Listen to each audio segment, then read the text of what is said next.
দুদিনের ছুটিতে চলে এসেছিলাম বাড়িতে। মা বলছিল আজকে চালের রুটি আর চিকেনের ঝোল খাওয়াবে। চালের রুটির সঙ্গে কিন্তু চিকেনের ঝোলটাই যায়।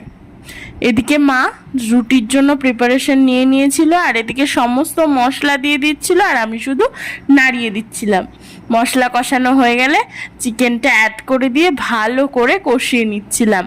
তোমরা কে কে চালের রুটি আর চিকেন কষা খেয়েছো আমাকে কিন্তু জানিও। এই চালের রুটির সঙ্গে দেশি মুরগির ঝোলটা কিন্তু খুব ভালো যায়। এদিকে মা আস্তে আস্তে রুটিগুলো বেলে সেঁকে নিচ্ছিল, আর আমি বলছিলাম যে ঠিক আছে, আমি একটা ভিডিও করব, তোমাদের সঙ্গে তো শেয়ার করতে হবে।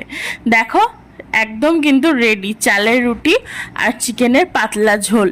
তোমাদের কার কার ফেভারিট অবশ্যই কমেন্ট করে জানিও। আমাদের তো এই আইটেমটা খুব ভালো লাগে। ভিডিও ভালো লাগলে অবশ্যই একটা লাইক করো।